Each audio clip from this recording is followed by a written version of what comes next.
Om Sri Lakshmi Narasimhaya Namaha, Valmiki Ramayana, Ayodhya Kanda, Chapter 94. Rama describes Chitrakuta to Sita. Summary. Rama describes the beauty of Chitrakuta mountain to Sita. He delightfully shows her the various colorful minerals, several kinds of birds and animals, several types of trees with flowers and fruit, and also the enchanting springs and cascades in the mountain. Thus, he also diverts his own mind in seeing that captivating scenery.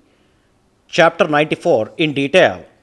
Having dwelt for some time in that mountain, Rama, who resembled God, who liked mountains and groves, who desired Sita's happiness and himself delightful in his mind, began to point out the beauty of Chitrakuta to his consort.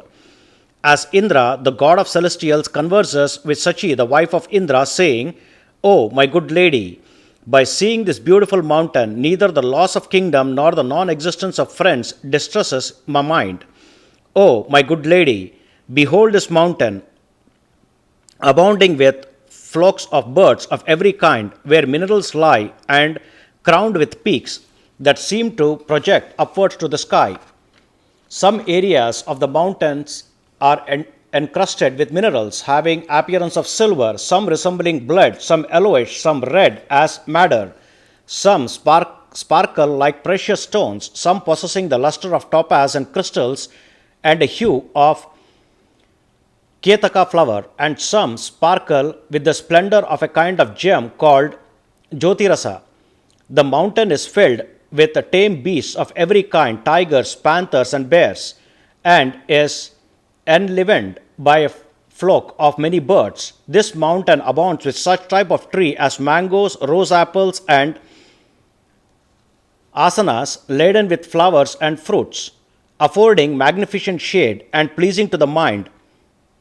Lodras, priyalas, commonly called payals, breadfruit trees, dhavas, ankolas, bhavyas, and tinisas, bilvas, tindukas, and bamboos, kashmaris, margosas, and varas, madukas, tilaks, jujube trees, emblic myroblans,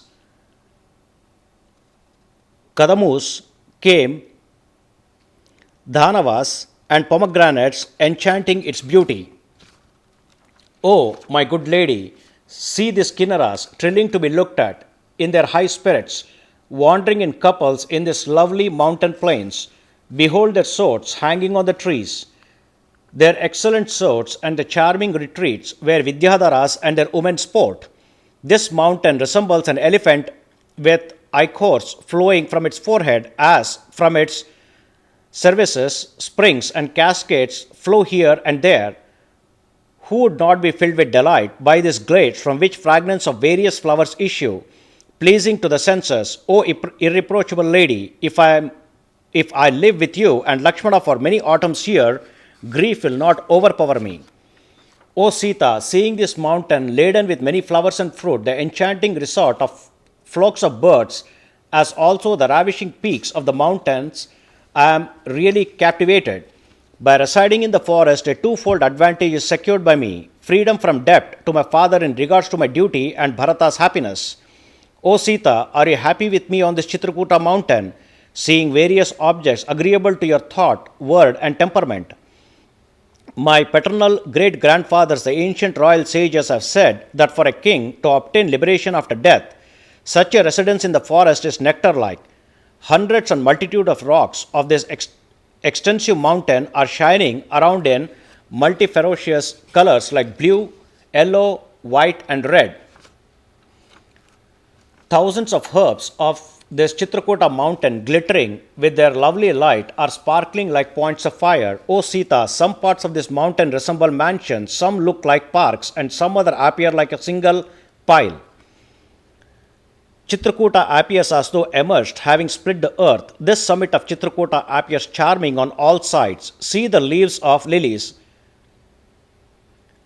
punnaga trees, shantagara trees, and bruja trees, heaped with flowers of water lilies from cozy beds of voluptuaries.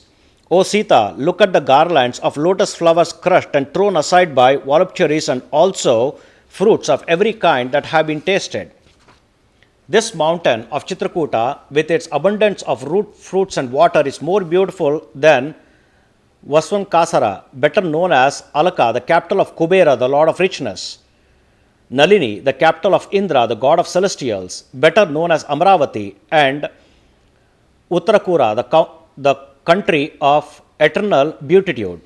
O Sita, strolling with you and Lakshmana during this period of exile, on my part, established in the path of the pious, following the highest salutary practices, I shall obtain joy, enhancing the piety of my race. Thus completes 94th chapter of Ayodhya Kanda of the glorious Ramayana of Valmiki, the work of a sage and the oldest epic. Sri Moola Rama Vijayate. Om Sri Krishnarpanamastu.